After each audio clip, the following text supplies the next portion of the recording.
Welcome to the Success Story Podcast. I'm your host, Scott Clary. On this podcast, I have candid interviews with execs, celebrities, politicians, and other notable figures, all who have achieved success through both wins and losses, to learn more about their life, their ideas, and their insights. I sit down with leaders and mentors and unpack their story to help pass those lessons on to others through both experiences and tactical strategy for business professionals, entrepreneurs, and everyone in between. Without further ado, another episode of the Success Story Podcast. Thanks again for joining me today. I'm sitting down with Chris Pan. Now, Chris Pan has accomplished an extraordinary amount for his age. He worked as a senior consultant at McKinsey & Co., followed by 2 years as a marketing director for PepsiCo. Then he spent 4 years working at Facebook, and I found this little knowledge nugget while he was there. Mark Zuckerberg took an interest in learning Chinese and recruited Chris to help. Now, Chris is the founder of MyIntent. He's on a mission to bring spiritual and emotional wellness to those who need it most with his jewelry line, MyIntent. Through high school and college, he led his youth group and was a motivational speaker. After college, he was led to pursue financial security and status, studying at Harvard Business School, and then eventually working at Facebook before he retired from there and started MyIntent. Very interesting. You know, we were just chatting about your story. Like, you're asking me, why am I here? Why am I on this show? It's because your story is all over the place in terms of your career, where you went, where you started, and now where you're at with MyIntent, with a spiritually focused, positivity focused jewelry line. So tell me, thank you first. Thank you, Chris, for joining. But tell me your story. Tell me how you got to where you are today and what sort of guided you here. I think it's interesting. I just had a session with my therapist, and he shared the insight that, you know, it's more about failures are our greatest teachers, and failures is really our guru, and it's what builds us, and it's our ability to be courageous and take risks and fail that we don't celebrate and we don't talk about. And so that really resonated a lot with me, because as I look back, you know, everything you mentioned were all the things that worked, more or less, but there were a lot of things that didn't work. And there were a lot of hard moments that I had to get up from and just pick myself back up. Or, you know, along the way, I felt like every time there was a mountain peak, there was a valley right after it. And then there was another mountain peak, but it was a little bit higher, and then another valley. And it, you know, my journey has been very up and down. And I think that's typical of a lot of entrepreneurial journeys. I think for me, the insights I've gotten about myself is a lot of my drive has come from some pretty deep pain and some pretty deep trauma that I experienced as a kid. I was born in Taipei, Taiwan. And then at 4 years old, my parents left me to go to the U.S. and left me with my grandmother, my grandfather. And they did that because they couldn't afford a babysitter. My dad was in grad school. My mom was working to pay the bills. And so they didn't have enough funds to have a babysitter for me. So from 4 to 7, I think I repressed all that, you know, that happened to me inside. But as I've been working on a lot of getting to know myself, that ended up being very traumatic for me. And then at age 7, I got my green card, moved to the U.S., landed in Cincinnati, Ohio, where I didn't speak any English. I knew how to say hello. And then on the plane, I think I learned, hello, my name is, and that was it. And my grandmother flew me over with me, and then I landed. And I'm in this school that was an inner city school. It was not the easiest place to be. I remember being picked on. I remember not fitting in. I mean, for probably a good 2 years, I couldn't communicate with most of the kids. I did get put into an ESL program, English as Second Language, for the first half of the day. And in the second half, I would take science and math with everyone else. But I think it was a really hard time. And I was pretty lonely. I was pretty isolated. And my parents, they were pretty busy. I mean, my dad did his best after work to take me and play soccer with me, or get me to be physically more fit to fit in with other kids. But, you know, my mom had just had my brother, and she was pretty tied up with him. So I was kind of just left on my own. And I think it's out of that just isolation, loneliness, that has led me ultimately to start this project, which on the surface, it looks like a jewelry line, but it's really about connecting with people, you know, in a meaningful, deeper way. Now, can I ask you, because that makes sense to me. That makes sense that And I think that a lot of the things that you just have conversations with your therapist are coming to light in this conversation. So I appreciate the authenticity and the rawness, but you didn't jump into MyIntent right away, right? A lot of these things that you're mentioning were when you were younger. So you did the traditional career route. I did. And that was, I think that was a lot of, because of the experience my parents had. My dad was an engineer for General Electric aircraft engines, and he was always under the threat of a layoff, even though he never got laid off over 25 plus years. But there was always that looming threat. And that was really drilled into me, was economic security, spending way below my means, just saving for the future. And they really pushed me to become a doctor because they thought that was good for society, helping people, prestigious, and lifetime economic security. And I went down that path as a pre-med student at Ohio State University. And then I got into med school, went there for 3 weeks, and then I just realized it wasn't my path. It wasn't my passion. I liked the idea of helping people, but I didn't get excited by the day-to-day work that it entailed. And my heart and my passion at that moment was in marketing. It was in business. It was in ideas. And that was the first .com wave, when I saw on the cover of probably like Time, these two guys that started the Globe. They were just out of Cornell, 22, had on paper hundreds of millions of dollars. That all evaporated actually a year later, but at least it looked amazing. And I said, I want to be like that. I want to, retire early so I can go work on whatever it is I want to work on. I didn't know why, but it planted a seed just seeing that cover that I wanted to have freedom. I set a goal of being free by 30. I didn't achieve it till 35, but that was a goal I set for myself. And I think a lot of the drive I had throughout, college, McKinsey, PepsiCo was, to some extent, a need to prove myself, to be special, because I felt as a kid I was pretty, not picked for the soccer team or not picked for the dodgeball team, whatever. And so I figured, well, hey, if I'm excelling at career, then people would like me. Mm-hmm. And, so I was very focused and very diligent. And I think I have somewhat of a risk-taking personality, and I can be very focused when I want to be, to some extent, an unhealthy point, because when I get, into something, I really get into it at the cost of maybe, my social life or my family life or whatnot. But I chased that goal and tried to start a company several times throughout the decade and a half before I finally landed at Facebook and then ended up having a nice exit and achieving it. But that was the journey to McKinsey. I went there because actually I'll take a step back. McKinsey, I went because they had a great track record of sending people to Harvard Business School.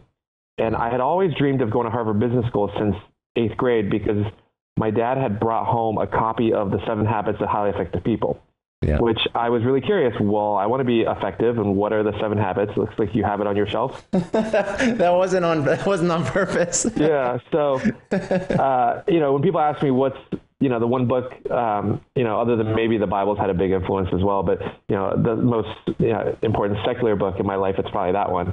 Read it early, and then I noticed in the cover that Stephen Covey had gone to Harvard Business School. So it planted a seed that that's something I might want to do. So McKinsey, then, I knew I would get, they kind of, it was in my mind kind of like the Navy SEAL training of the business world, right? Yeah. The most elite consultants, and I knew I would get trained there. I would get then, hopefully recommendations to go to Harvard. I also had turned down McKinsey. So I got the offer from a bunch of places, including McKinsey. And then I had this idea I was going to start my own company. This was back in January of 2000. So then I turned down my offer. And then 6 months later, after the market crashed, and I realized I don't think I have what it takes to start a company, I then called them up, and they were very gracious to take me back. So I've been also very fortunate along the way to have, there's been a lot of grace in my life that, I've turned things down and then it's still there, even though I've turned it down. So that's really cool. I ended up at McKinsey a year and a half, 2 years. And then Harvard was an amazing time, learned a ton, the networking. And then it went back to McKinsey for a year. And then I realized it wasn't for me. And then at that point, I had an offer to go be probably one of the youngest marketing directors at PepsiCo for China, which was the second biggest market, to run digital marketing. They wanted to bring in someone fairly young and forward thinking and kind of out of the box. not trained in TV advertising, because that was most of the marketing directors. So I was brought in to do digital marketing. I renamed it to interactive marketing. I wanted marketing that was more engaging. I was also very influenced by this idea of tell me I forget, show me I remember, and involve me I understand. And I think that was probably a Covey principle, or it was in the beginning chapters of the 7 Habits. And that always stuck with me. So I said, most of traditional marketing was one-way broadcast marketing. You create a cool ad, you stir up some emotions, and you get people to buy. That was, marketing. P&G, PepsiCo, they kind of invented that style. Marketing of the future, especially with digital, was going to be more interactive. And so when I was at PepsiCo, I developed campaigns where we had a big one that invited consumers to submit a story that involved the biggest celebrity, one of the biggest celebrities in Asia, where he would be the main star of it. But you get to, it'd be the equivalent of you writing a script for Justin Timberlake or for Beyonce. We had the star that was going to be in there. You get to create a story. So we put it out there, and then we had the equivalent of like $100,000 prize. I think it ended up being like in renminbi, it was like $10,000. It was a lot of money. And so we did a very interactive campaign. And then the person that ended up winning was a school teacher. And because it involved both a cool idea and then there was voting. And I guess he somehow mobilized his entire school to vote on it. And so we were trying to create all this buzz. And it was a cute little story. We had him, I think we flew him in. He got to watch the whole filming of it, and then we aired it. It was kind of like a strategic airing. It was cool. It was just this whole campaign that we ran for a summer to get the script. And then we kind of involved people in the process. So we kind of gave them a peek under the hood of how we develop a campaign for PepsiCo. That was really cool. The fall of that year, actually winter, my boss did a retreat for all of us. It was meant to inspire us. And there was a lot of Steve Jobs quotes, a lot of change the world ethos. And I got really inspired.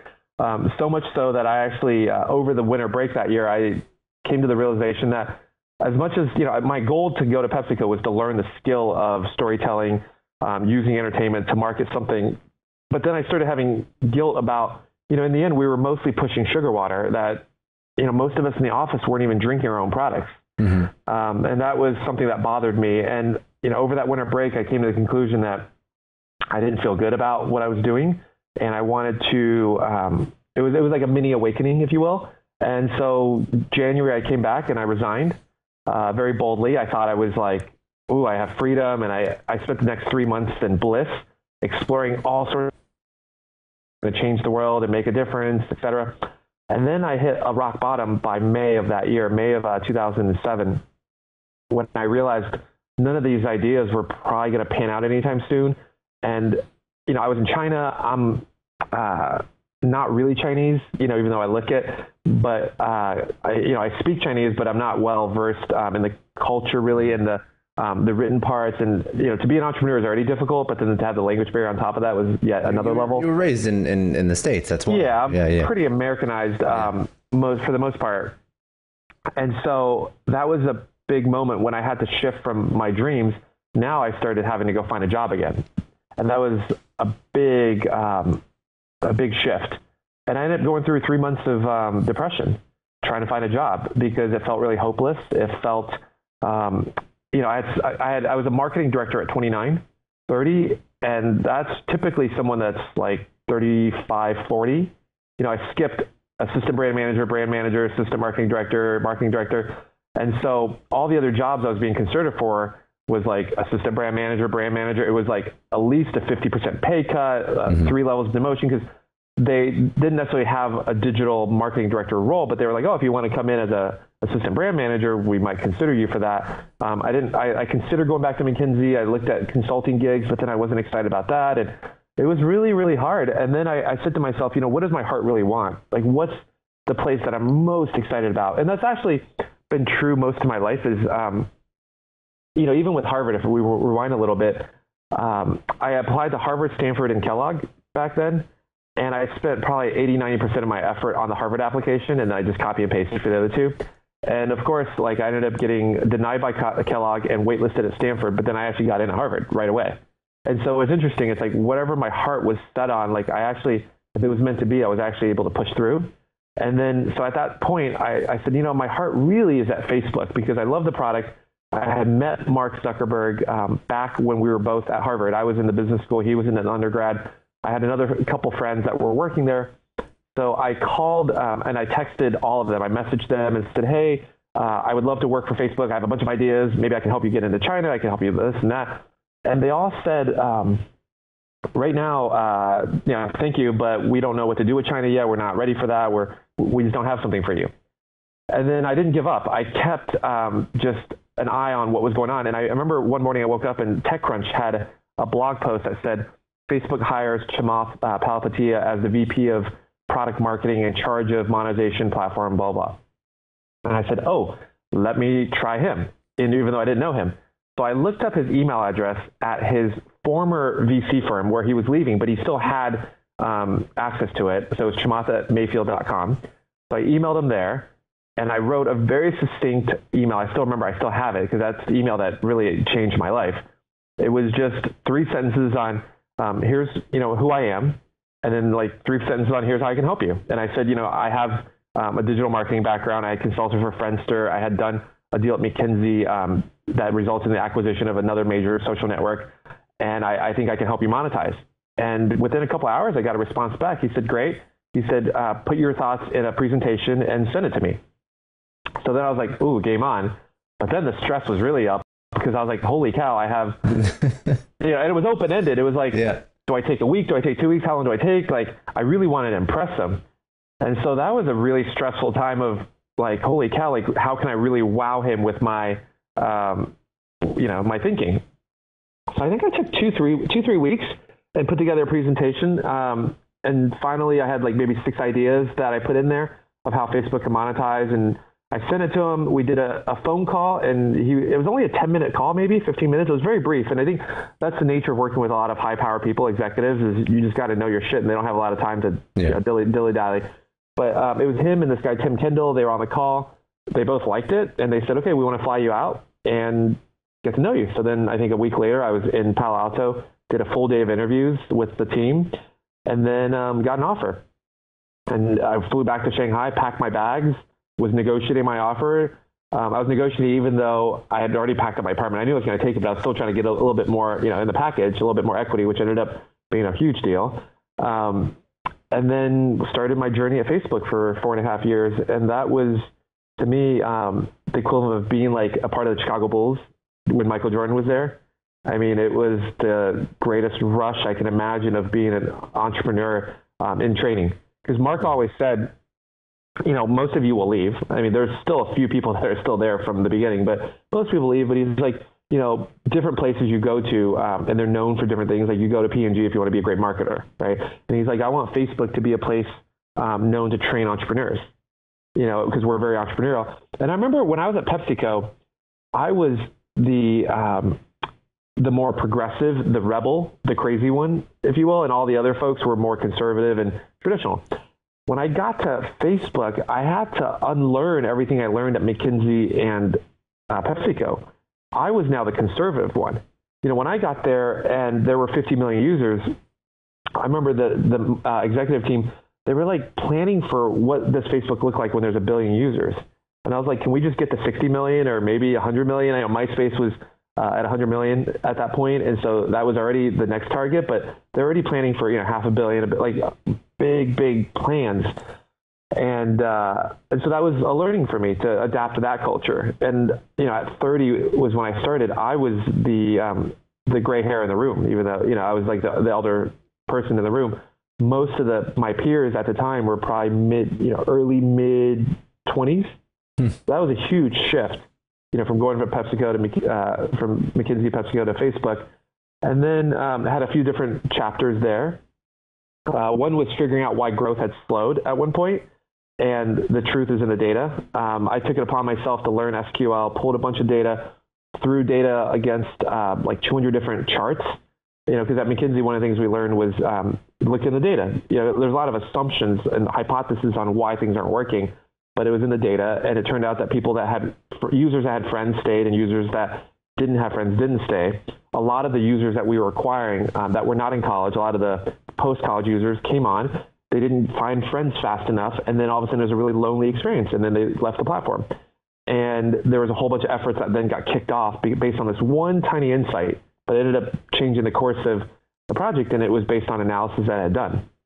But it was interesting that it didn't even occur to me when I pulled the data how big of an insight that was, but it was just like, oh, that was just, but then I showed it to Chamath and Zuck, and then they like immediately realized it. And so it was just interesting. Like I was part of the process, but it wasn't like I was, this genius or whatever, but I did pull the data out. I did know where to look. Mm-hmm. Well, you don't always have to, the answer to a problem like that isn't always very complex either. You're showing that right now. It's just very simple, but you had the insight to look in the right spot. It's very, very cool. It's a very cool, thank you for the story. It's a very cool story. It's a very, very fun story. And I would say, if you're a business person, I think a lot of times we have all these assumptions, and just make sure, also spend some time in the data. I think it's a mix of both the gut, but also, the data showed a lot of correlations, and then there was one that seemed more like a causation, and then the causation ended up unlocking. But of course, the insight alone wouldn't have done anything. Then Zuck pivoted like crazy, took all the engineers off of ads, which was actually what I was hired to do. And it was frustrating because we went from a team of 10 down to a team of 2, but then put all those engineers onto growth and fixing all the issues that, would help people find friends. So that was one really interesting project. And then the other one was obviously when Mark wanted to learn Mandarin, and the first year he hired a tutor and worked with her a couple times a week, and got himself to a pretty good spot. Went to China, and then he realized he couldn't understand anyone's accents other than his tutors, because he had only heard one person. So then the next year he came back and he said, hey, can someone help me organize to have, at that point we probably had 100 engineers that are Chinese and native speakers, and can someone help me organize and kind of help me actually have conversations with people with different accents, from north of China, south of China, just like in America we have different, or in North America we have different accents.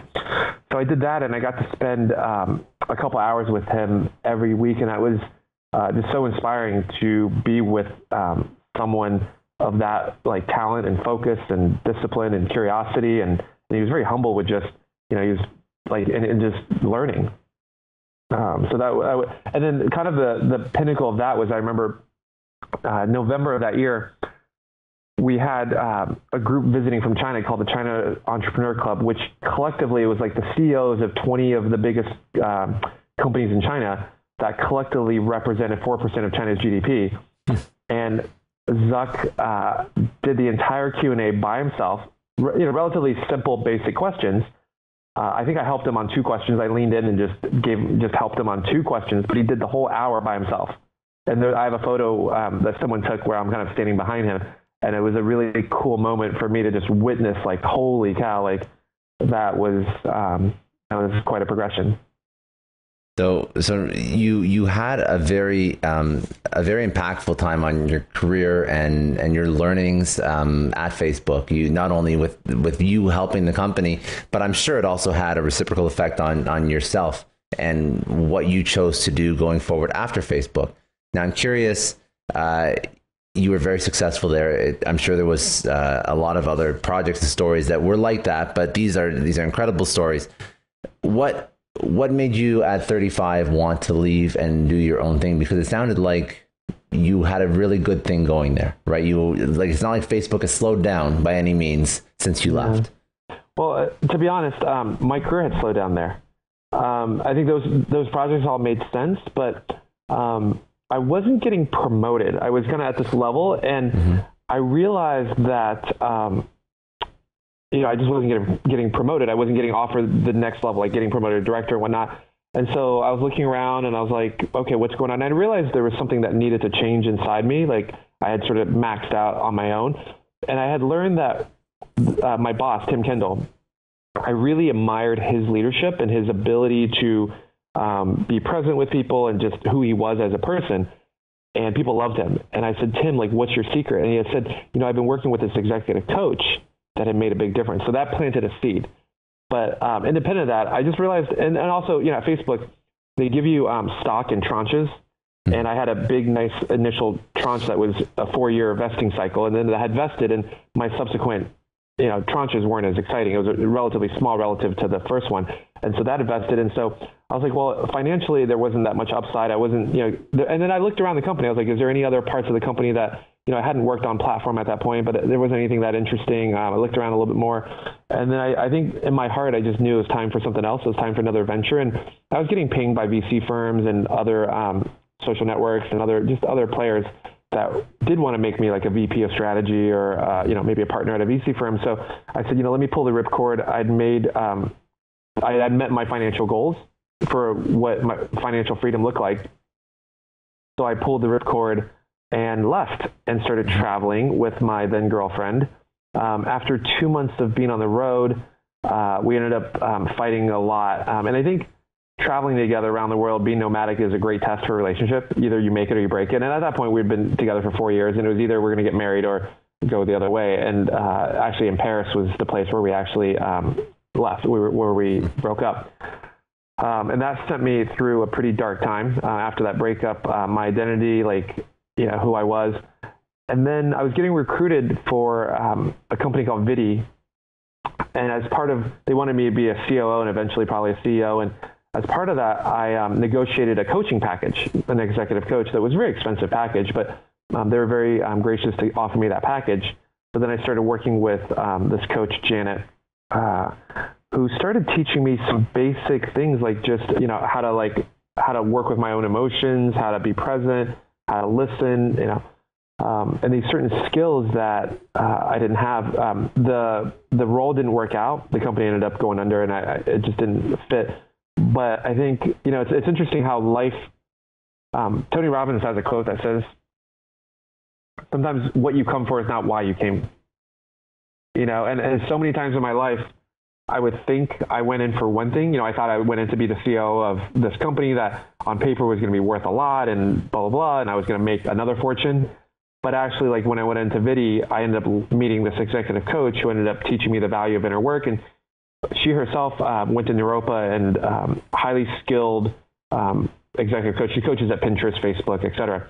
But she also started telling me stories of, these monks who could meditate, in the cold, right? Like on the mountaintop with, crazy winds, and they could put a blanket on these monks, and the monk through meditation could generate enough heat to create steam off of the blankets. I don't know if you ever heard anything like that.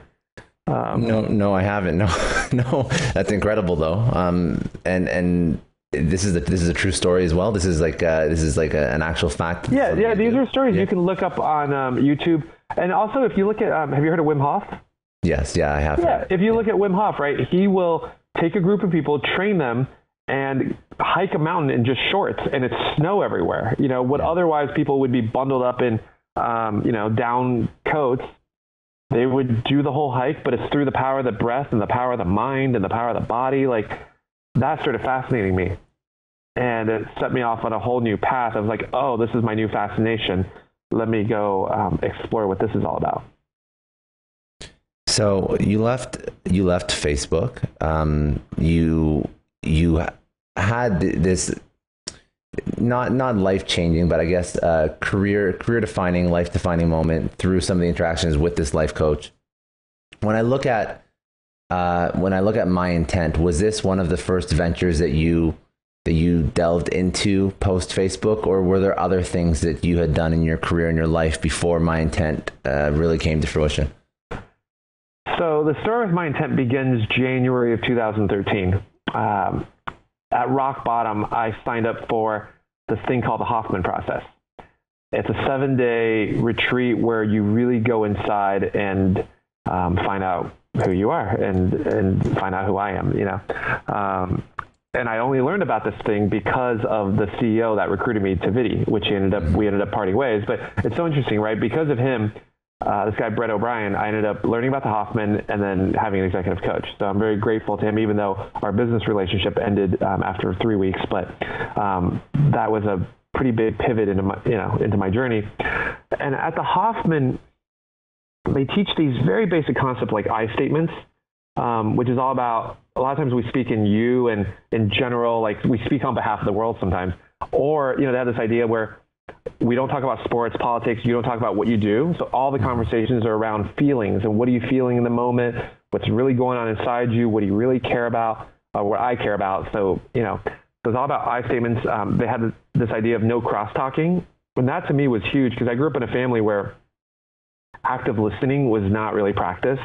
Culturally, it just wasn't part of my culture, my family. And I felt so heard for the first time where, cross-talking would be like, let's say if I asked you, like, what's your favorite food, right? You tell me it's sushi. And then I all of a sudden cut in and be like, oh, well, my best friend loves sushi too. And I don't let you finish, like, why you like sushi or, that's the idea of cross-talking, these basic skills.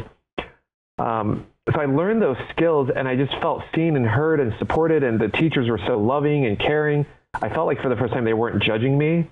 And I remember like the last day of the process, I said, God, I really want to bring this magic of being seen and heard to the everyday. Like how cool it would be if I didn't have to go to a 7-day retreat, but like this could happen just every Sunday or, and it's an expensive process. It's $5,000. So it tends to be, and they have some scholarships, but it's not accessible to a lot of people. And so I said, how can we bring this to more people? So that was the intention back in January of 13. I started doing a lot of inner work, a lot of like improv, singing, just different workshops. And at one point, then I started hosting gatherings where I would invite people to come and we would do yoga together. We would, meditate. On my birthday, on my 36th birthday, I hosted a similar gathering. And then I had friends say, if you have a talent or a gift you want to share, just tell me what it is and I'll put you in the schedule. So one friend said, I want to come and make intention bracelets for people. And that's how I learned how to make intention bracelets. So very simple idea. You pick one word that you want to set as an intention, something you want to remind yourself of to be your best. And then she would stamp it for you, for the guest on this little, back then there were like jewelry washers or tokens, and then there'd be a little letter stamping kit. So it's like a typewriter. It's like a little, not stencils, but like little typesets, like letter stamps. We call them letter stamps. They have a hammer and you just pound in one letter at a time on a little token. And then you take a piece of yarn or twine or string and you tie it on your wrist. And then the idea then was when it was time to fall off, it would fall off and you were done with that intention. You move on to the next one. So she made it for me. The first word I chose was the word impact because I wanted to make a difference with my life. And made it for some other folks at this gathering. And this gathering was beautiful. It was, there was no alcohol. It was my birthday. But everyone felt really uplifted. It was my test of, can I bring people together with a little bit of a 45-minute program where we sang and moved and danced, but not your usual, birthday party where you got wasted and then you had a hangover the next day. So the next morning I woke up so energized. Everyone was so happy. Like I was like, wow, that was amazing. And then my friend Ingrid and I, we met up a week later and she ended up giving me a kit. And she's like, here's a kit as a gift. If you're moving to LA, if you want, make some of these for your friends in LA. So I moved to LA. I started hosting weekly gatherings. I called it Spirit Lab. It was a place where we'd come and do things that felt good for the spirit. It was hands-on, experimental. It was like playtime. It was fun for adults. But very intentional in terms of, we weren't drinking. There was no, it was just very like uplifting. It was like my Sunday church kind of experience, but there was no preaching. And I thought that was the other thing that I really enjoyed about the Hoffman was, they asked a lot of questions and they did a lot of visuals, like a lot of guided experiences. It was highly experiential and it was up to each of us to find our own answers for whatever question was being prompted. And there was no, like, you have to believe this, you have to do that. It was really just up to us to find our own path. And so that was the inspiration and model for how I did these weekly gatherings. And then for MyIntent, that started because at my gatherings, we would make each other a bracelet. So usually in the living room, or we'd set up a table somewhere, like on the coffee table. As soon as you come in, you would hear this hammer, going off and be like, what's going on? Why is someone pounding over there? And you walk over and I would get my friends to volunteer at the table and someone would ask you, oh, what's your word? And I'd have them sign up in like hour shifts. And then all of a sudden people would get their first, like, it was almost like you're part of a members club. People around town started having these little little wristbands, like these little bracelets, and it's like they would meet each other and they'd be like, oh, you go to Spirit Lab too, like there was this thing, and so it became a thing. It was always for free, and then in April of 2014, I had a friend who said, hey, I have a fundraiser to raise money for orphans with HIV in Africa. Will you come and make some bracelets and we can take donations? I was like, sure, why not? Got 3 friends together. The 4 of us, in 3 hours, raised $2,500. And that was a big aha moment. I was like, up until then, I'd never even thought about charging for these. And we gave all the money, 100% of it, back to the foundation because it was just time and material costs. And the material costs, I was happy to just absorb. And so that was eye-opening.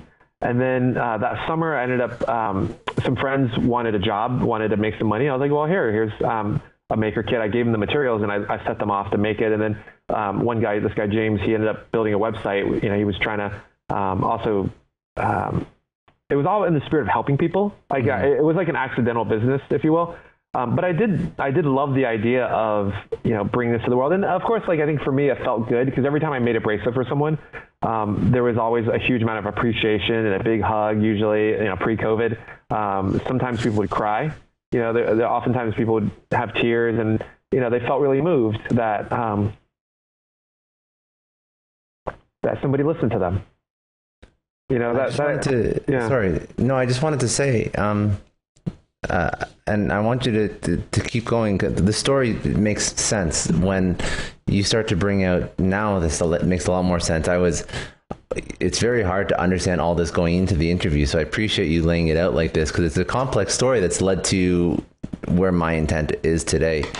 I think what I want to understand is, and maybe you'll get to this as well, but the story of how you got to MyIntent, how you went on a spiritual journey to an extent of self-awareness, and that led you to wanting to replicate that for others because you've achieved this point in your life where you were comfortable. That's great, and I respect it completely. What my question, and I guess I want to understand more of the impact on the people that are part of this program.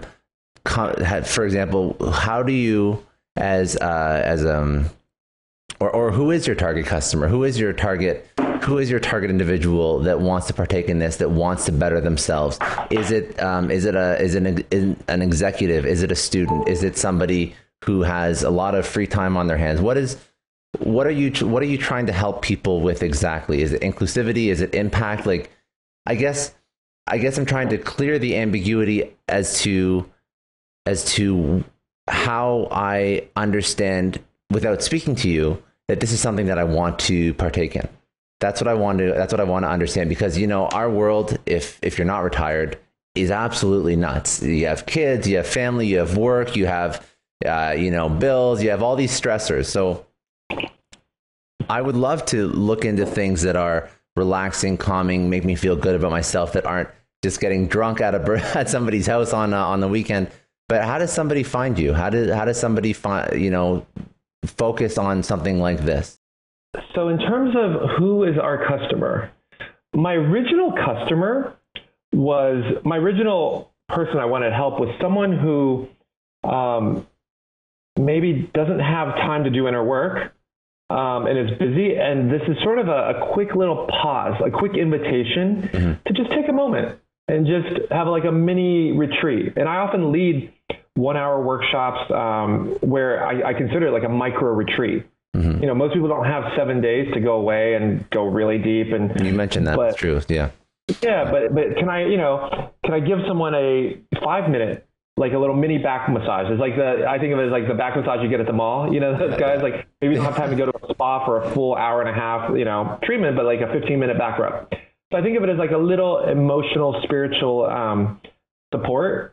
And I've had so many stories of people where, in a moment of crisis, in a moment of despair, they look down on their wrist and that word is there, whatever it is that they had set, and that ended up supporting them through that tough time.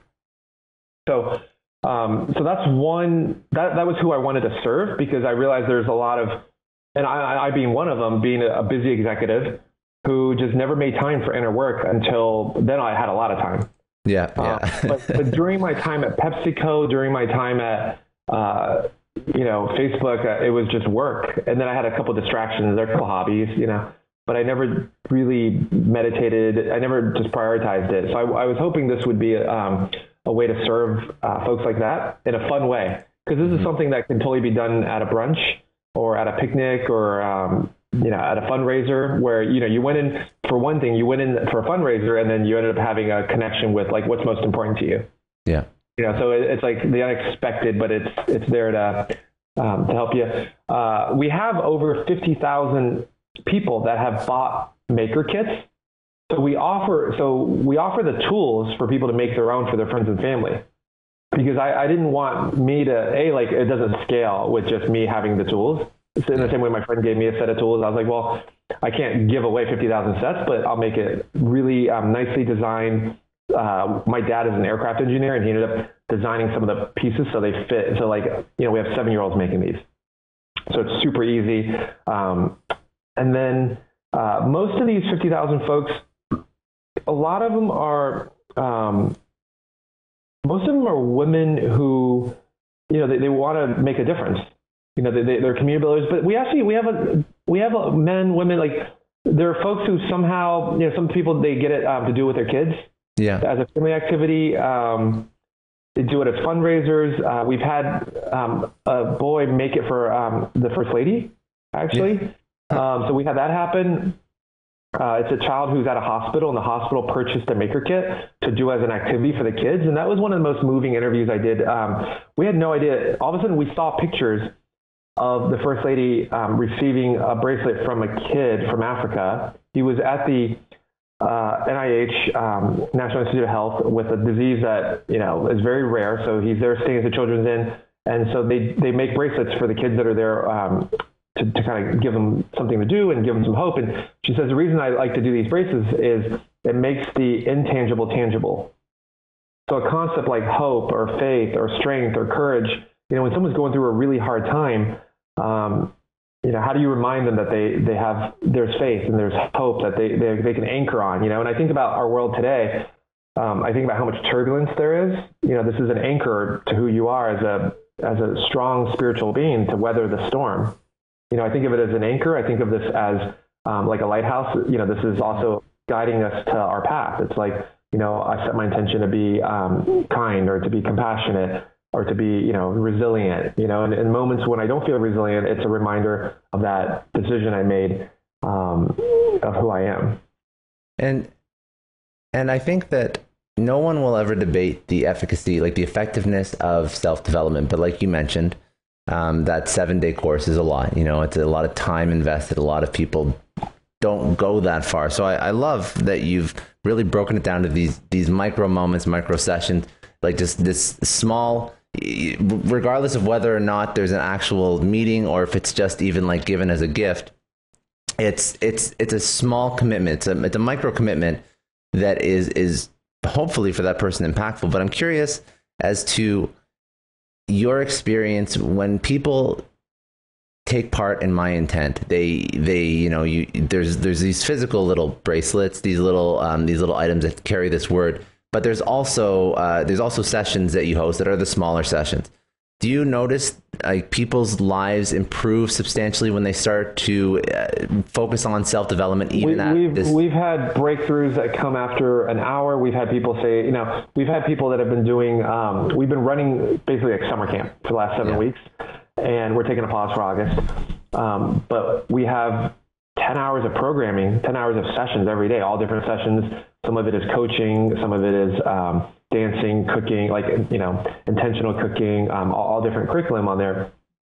And we've gotten the most beautiful stories back about how it's, especially right now, uplifted folks out of despair, loneliness, and giving them real tools to go forward and to make a difference.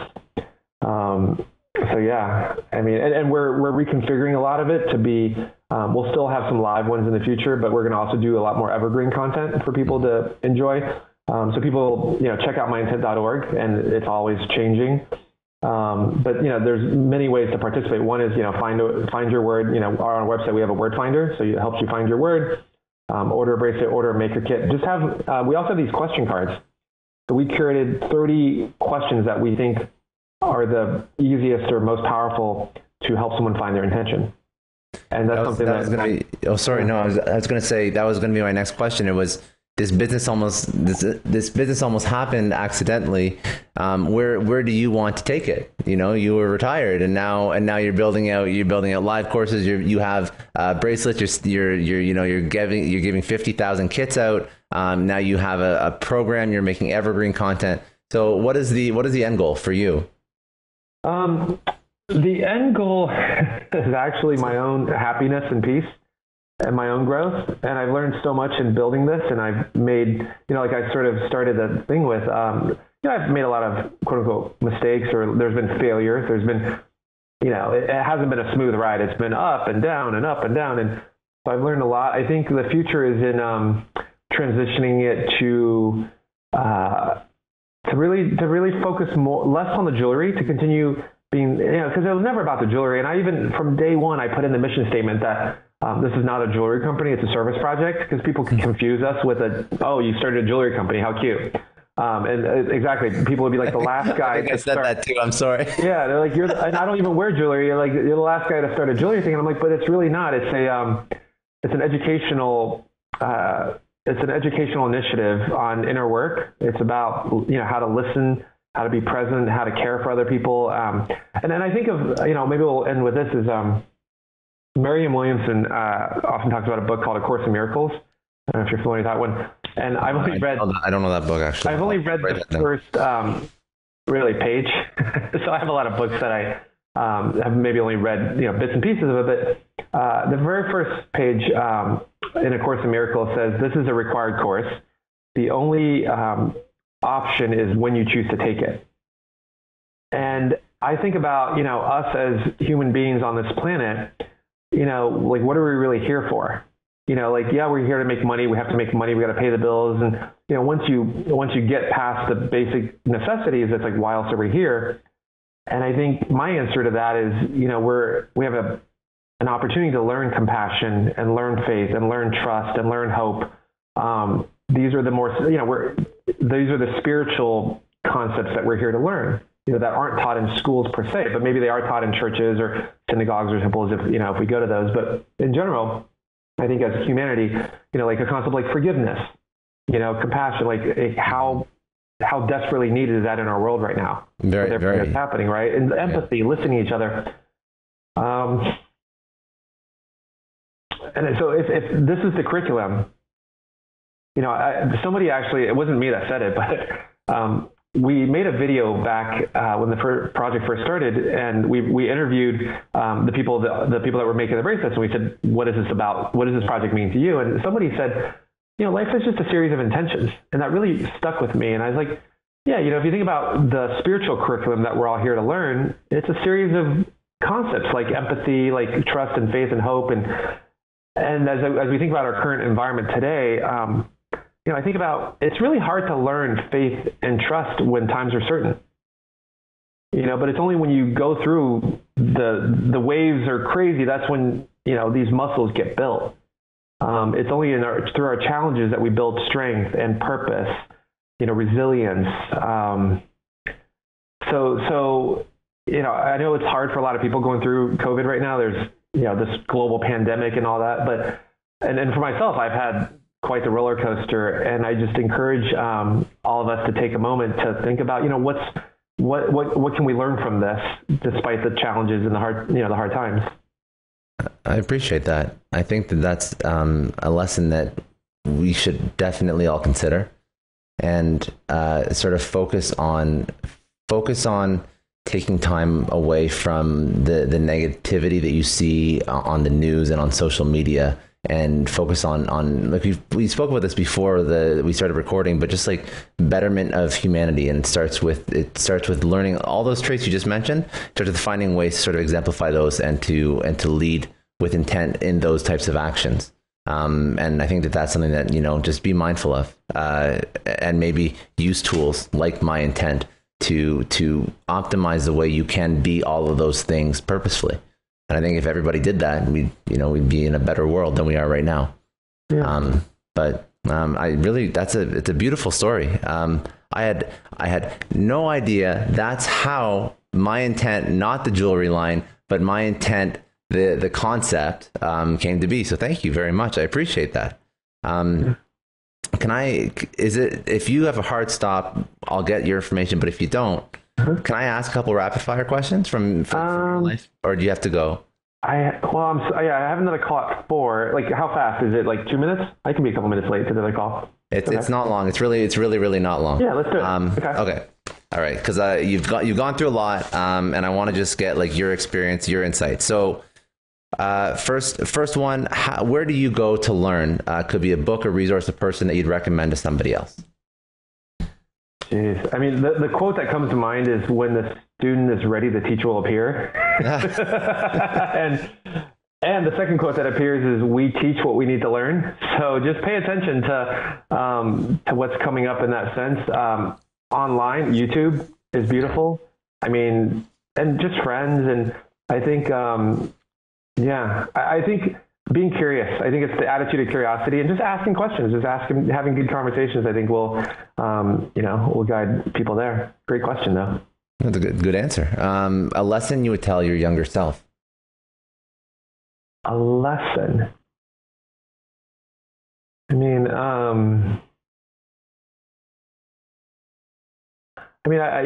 guess if there was one thing I wish I would have maybe started my inner work earlier. I kind of paused on all of that, when I started my corporate career. Mm-hmm. So I was just focused on corporate success. And I think it could have entirely been possible to also do this curriculum that I'm speaking of, inner work, along the way. It is what it is, but I certainly could have. And I think my life would be quite different, but who knows? I mean, it is what it is, right? And so, yeah.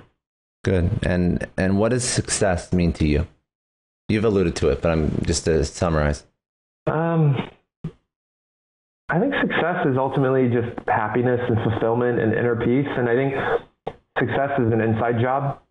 I think, the word intent has the word in and intent. It's not outent, and it's like really connecting with our true intention. And, there's things that we're motivated by because, maybe we want success because we have insecurities. There's a joke that when I worked at McKinsey, the joke was, McKinsey's literally full of the most insecure people, because that's what gives you the drive. There's that. I mean, I think drive comes from different places, but that tends to come from a lot of insecurity. And I certainly had plenty of insecurity growing up.